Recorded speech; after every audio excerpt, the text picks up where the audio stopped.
자본주의는 돈이 왕이 되는 시대를 뜻하는 말입니다.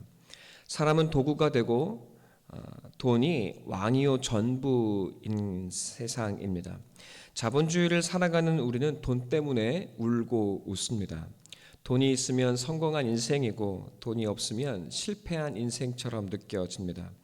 돈은 우리를 구차하게도 하고 때로 너그럽게도 합니다.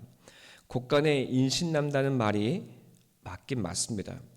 칼 막스는 자본론이라는 책에서 자본주의는 곧 상품 사회라고 말합니다. 상품을 만들고 구매하는 능력이 곧 자본이기 때문입니다.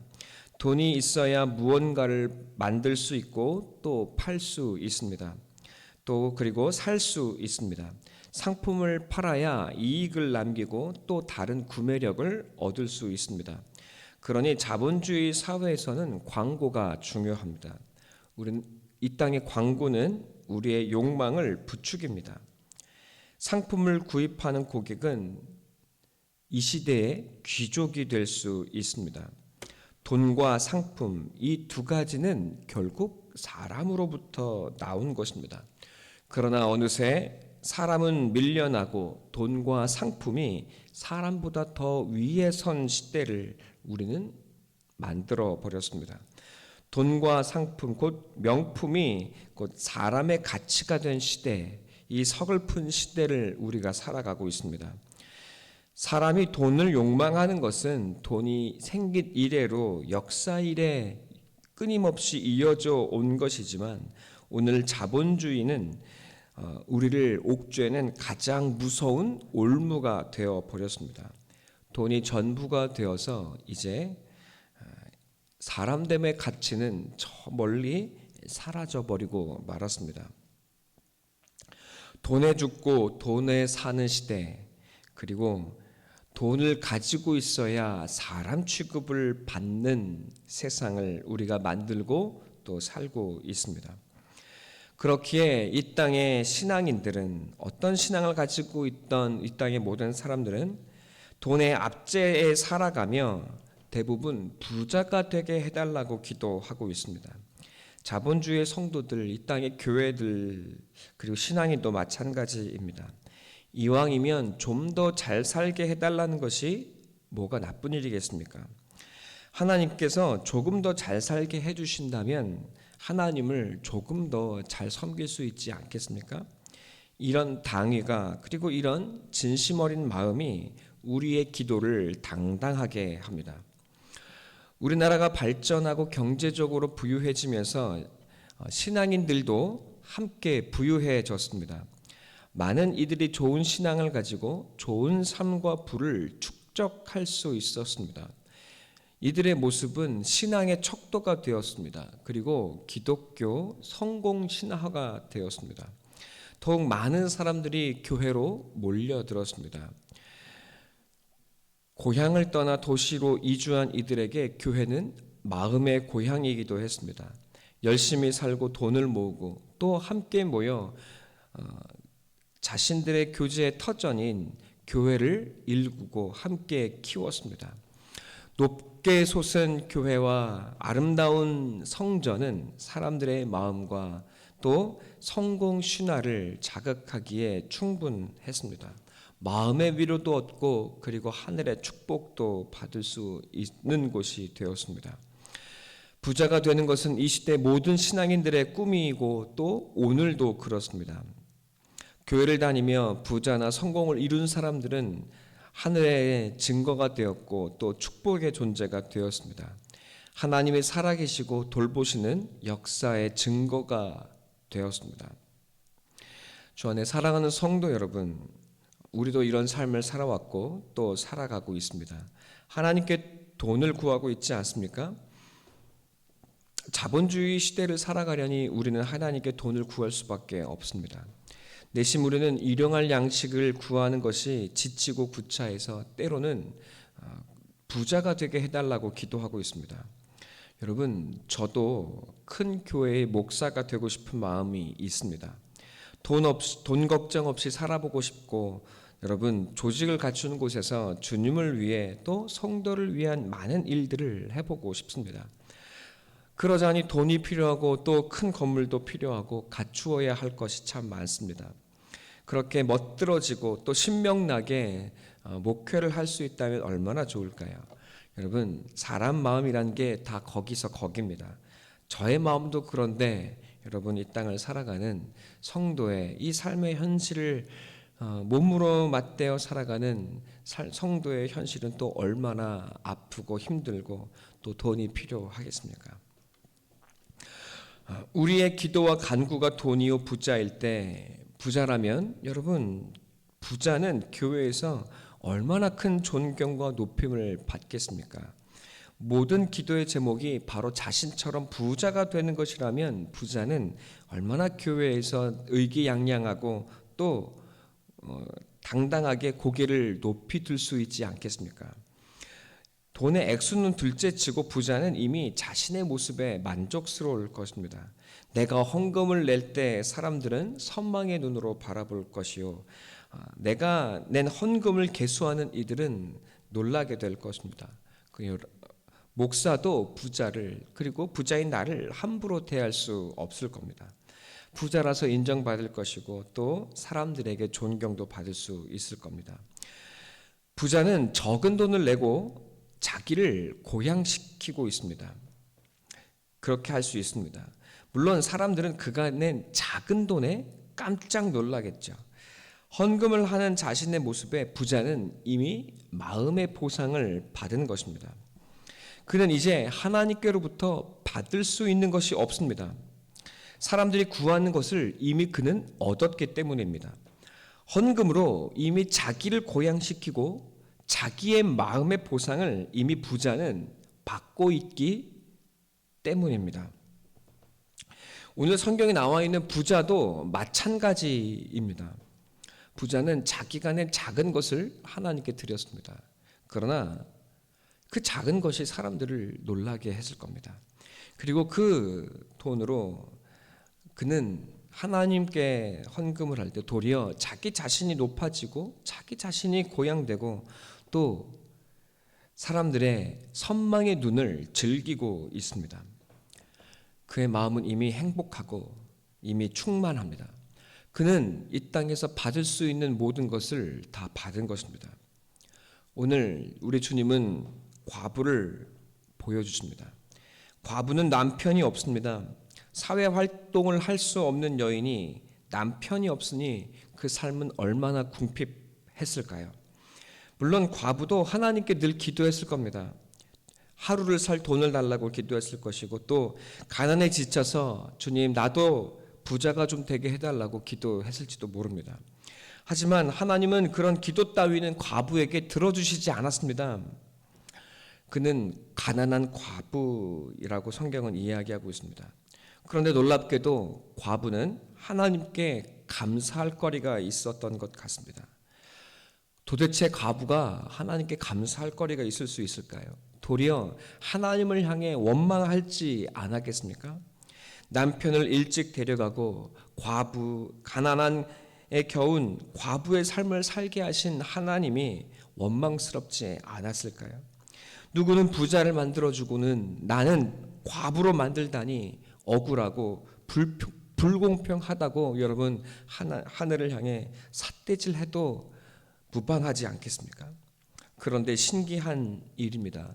오늘 과부는 하나님께 헌금을 합니다.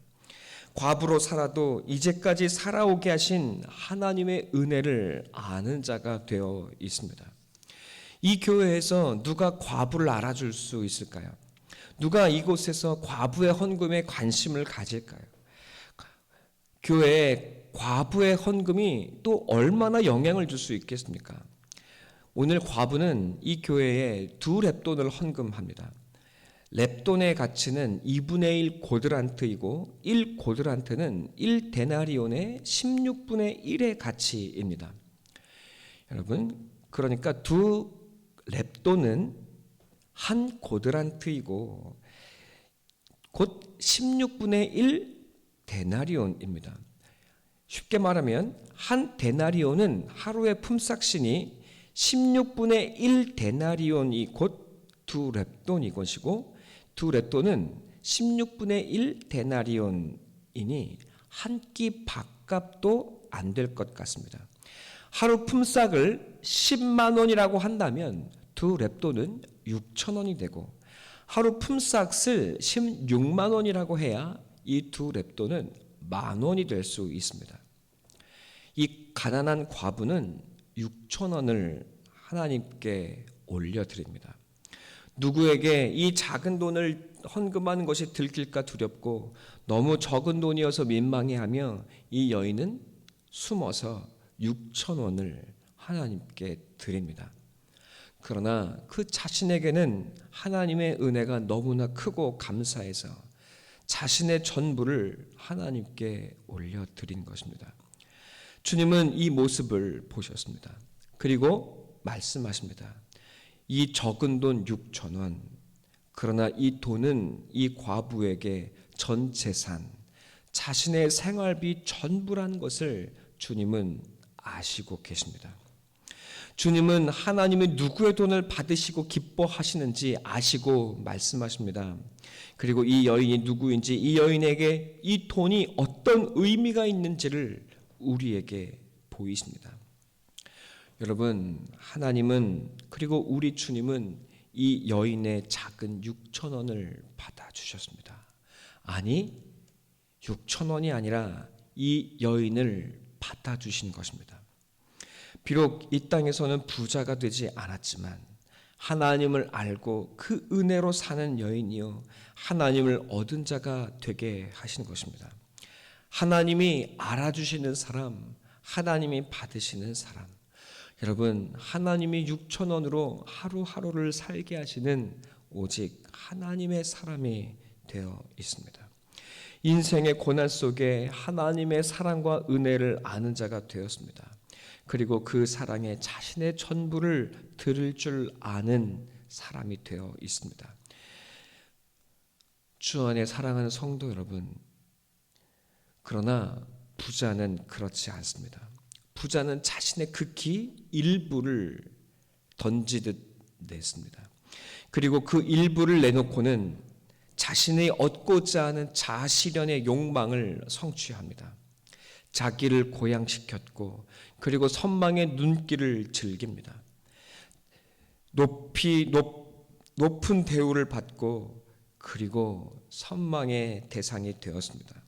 그는 이미 마음이 즐겁습니다. 그는 이미 이 땅에서 돈도 얻고 즐거운 마음도 얻었습니다. 그는 이미 이 땅에서 자기가 받을 수 있는 모든 것을 다 받았습니다. 부자가 되었고 돈을 얻었고, 그리고 선망의 대상이 되었고, 모든 사람들이 우러러보는 욕망의 존재가 되었습니다. 그러나 그는 하나님을 얻지는 못했습니다.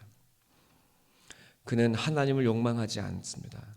그리고 하나님도 그가 그다지 중요하지 않습니다. 그는 하나님의 은혜 없이도 살아가는 사람입니다. 그는 돈으로 사는 사람이 되었기 때문입니다. 그는 돈은 얻었지만 하나님의 은혜는 모르는 자가 되었습니다. 그렇게 된 것이 하나님의 은혜라고 말할 수 있다고 여러분 항변하시겠습니까?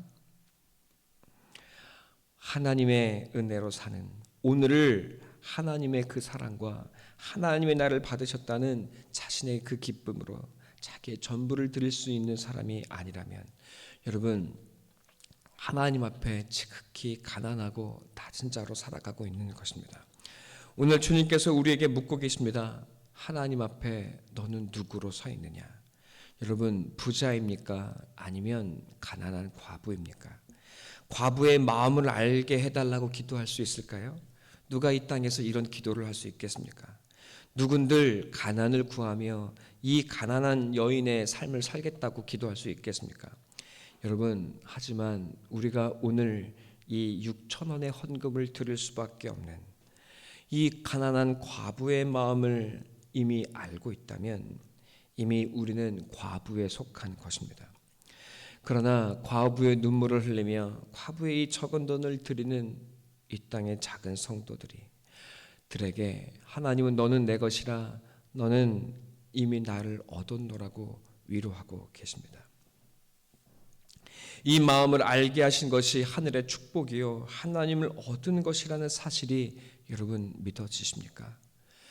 이 땅에 가장 가난한 자의 모습으로 살아가고 있으나 내가 너를 사랑하고 너는 지극히 부유한 자라고 말씀하시는 하늘의 음성이 들리십니까? 이번 주도 우리 주님 앞에 6천 원밖에 드리지 못해 민망하고 슬픈 마음 부여잡고 계시지 않습니까? 오늘 이 말씀이 하나님께서 우리에게 주시는 하늘의 위로라고 말씀해 주십니다. 하나님께서 저에게도 이 마음을 알게 하셨습니다. 이 마음이 오늘 저와 여러분을 살게 합니다. 가난한 과부는 도리어 은혜를 알고 은혜로 사는 자가 되어 있습니다. 그 은혜가 무엇인지 알기에 여러분 이 가난한 과부는 자기의 전부를 하나님께 올려드릴 용기가 있습니다. 이것이 아니어도 하나님은 나를 살게 할 것이라는 이 믿음이 오늘 한 끼의 식사 전부를 하나님께 올려드리게 하고 있습니다. 주 안에 사랑하는 성도 여러분, 은혜로 사는 우리가 되기를 바랍니다. 이 마음이 무엇인지 그리고 이 은혜가 무엇인지 아는 하늘 백성이 되시기를 소원하고 축원합니다. 여러분 혹시 부자로 살아가고 계십니까? 부자가 천국에 가는 것은 낙타가 바늘길을 통과하는 것보다 어렵다고 주님은 말씀하셨습니다. 그러나 오늘을 살아가는 부자인 여러분에게 이 하나님의 기적이 이루어지기를 간절히 소원하고 축원합니다. 우리 사랑교회의 가난한 과부들이여, 그리고 사랑교회의 부자들이여, 그리고 이 땅의 조국교회의 모든 성도들이여, 우리 하나님을 향해 함께 담대히 나아가십시다. 부자로 살아가고 있다면 돈을 의지하지 아니하고 하나님의 말씀을 의지하며, 오늘 가난한 자로 주님 앞에 서 있다면 주님을 얻었다는 사실을 깨닫고 기뻐하여 여러분 이 세상의 기쁨이 아닌 주님의 주신 기쁨으로 충만한 우리 성도의 삶이 되시기를 간절히 소원하고 축원합니다. 이 시간 함께 기도하겠습니다.